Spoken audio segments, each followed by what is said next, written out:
Okay, tons of questions came in about this car that I was driving in Learning to Drift number 12, the last video. In fact, it was exactly the last video I did. This whole thing is an Exceed RC. I don't have too many Exceed RC products, but the drift car itself, I had the Mad Bash. This is the MadDrift. Mad Bash was a 1/8 scale short course truck. It was pretty awesome. I put a whole Tekin setup in it. I get tons of comments on it still, but it eventually wore out and we beat the crap out of it. So, but this is the MadDrift 1/8 scale car. Comes ready to run.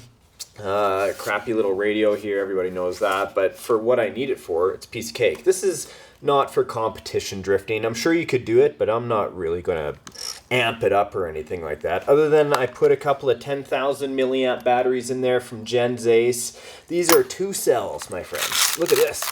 2 cells that thick. It's like the thickness of a 4 cell. So to get the 10,000 milliamp in it, they didn't make it any longer, they made it thicker. I can hear the birds are loving it in the background.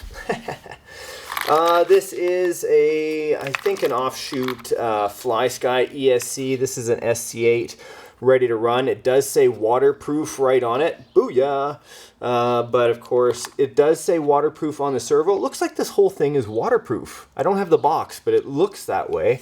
I can see on the servo. Look at this. I could always check the site, but I have no idea.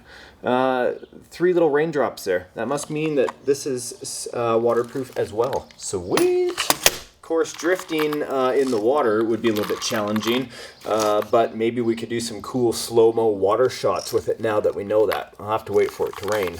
That's kind of ironic for this time of year. Okay, so let's see here. Put this back down here, just so we can mount the bod on it. Let's hook this up and go for a little bit of a run. A lot of people don't know actually how big an 8 scale is, so I brought out my 10 scale. It's not running right now, but it'll give you a good idea to show you the different size. Here's that. Let me back that up a little bit. Slowly. Come on. Oh, it's back as far as it'll go. That's okay. This is actually my other red GTR I have, but this is my Sprint Flux, but I actually snapped it in a race with Ted, my buddy Ted from Crawley Garage. Never fixed it, just the arm needs to be broken or put back together.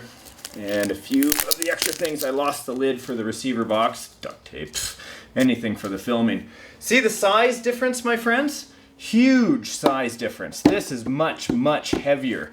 People ask me if I switched off the tires on this, could I race it? The answer is yes. These are hard plastic tires, much like these ones, hey? Hard plastic. Anyway, one of my friends down at Skate Park Pain, one of the viewers of RC Adventures that I have, sent in this. Look at this. Check this out.